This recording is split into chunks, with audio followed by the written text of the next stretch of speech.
Այսպես հատկապես գարնանն ավելանում են սեզոնային հիվանդությունները, որպեսզի չօգտագործել դեղամիջոցներ, բժիշկները խորհուրդ են տալիս ձեռնարկել կանխարգելիչ միջոցառումներ։ Գարնանը անպայման պետք է ուշադրություն դարձնել սենյակը մաքրման, օգտագործված այդ ձմեռվա ընթացքում խալիբան դրանք պետք է անպայման հանել, որպես դրանք դիսկատապեն, այսինքն բակասի այդ բանը։ Քրոնիկ հիվանդությունները քրոնիկ բուժում են պահանջում։ Բժիշկները գարնանային հիվանդությունների սրացման 3 հիմնական գործոն են առանձնացնում։ Հիվանդության հիմնական պատճառը նախ գարնանն առաջացած փոփոխություններն են։ Բացի այդ, մրսածությունը եւս իր ազդեցությունն է ունենում այդ հիվանդության առաջացման եւ սրացման գործում։ Դժբախտաբար մենակ ծաղիկները չէ ոնց ծաղկում են։ Այդ ծաղկում է բորբոսը, ծաղկում է այսպես կոչված հումուսը, ծաղկում են այն ուտագված ձմեռվա ընթացքում մանրիները, որոնք որ գտնում են դան դեղաշորի, այսինքն դոշակի մեջ, որոնք գտնվում են խալիների մեջ, կարունը տաք է, խոնավ է եւ դրանք կառնան նույնպես ինչպես եւ մենք ունեն գորմոնալ զարգացման զաղկման շրջան։ Գրիպ կոչվածը մեր կողքով այս տարի գրեթե աննկատ անցավ, ասում է Առողջապահության նախարարության գլխավոր թոքաբան Անդրանիկ Ոսկանյանը։ Գրիպը պետք է տարբերակել վիրուսից, ուստի պրոֆիլակտիկան մեծ նշանակություն ունի։ Թե ինքը մրսել է եւ իր մոտ առաջացել է այս կամ այն ռեսպիրատոր ինչ որ երևույթներ, նա պետք է չի մտածի, որ ես կգնամ ապտեկայից կառնեմ այս կամ այն դեղը, որը ջերմությունը կչացնի ու դրանով մենք հարցերը կլուծենք։ Ոչ։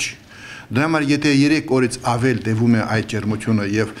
ինչ որ առաջանում են ինտոքսիկացիայի երևույթներ, այսինքն թուլություն, քրնարտադրություն, ինչ որ գլխացավ եւ պետք է անպայման դիմել բժշկի, որտեւ եթե ժամանակին սկսեն, ապա այն ժամանակ այդ վտանգը, այդ ծանր հետևանքները թեկուս այդ գրիպ H1N1-ի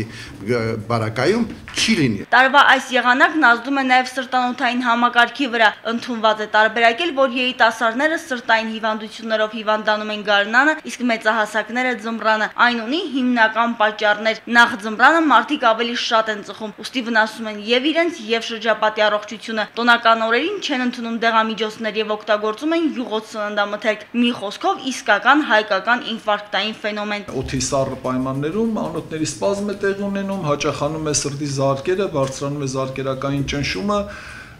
դրանք բերում են թթվածնաքաղցի, սրտամկանի թթվածնաքաղցի, սրտի ծանրաբեռնվածությամբ եւ հետեւաբար հող են նախապատրաստում եղած սրտանոթային հիվանդությունների սրացման կամ նոր զարգացման համար խորացման,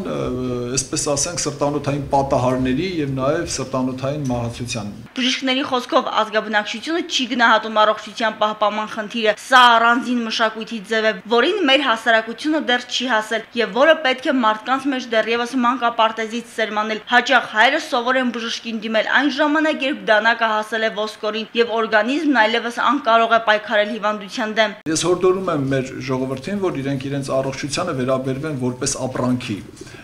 Ես չեմ պատկերացնում մի հայ, հա, որ իր ապրանքին, տան ապրանքին, հա, վերաբերվի թշնամաբար, բայց եկեք տեսեք, որ մեր առողջությանը մենք ակնհայտ ձևով վերաբերվում ենք թշնամաբար։ Սիրուշ Պետրոսյան, Աշոտ Մոնոյան, Սլաքեյ։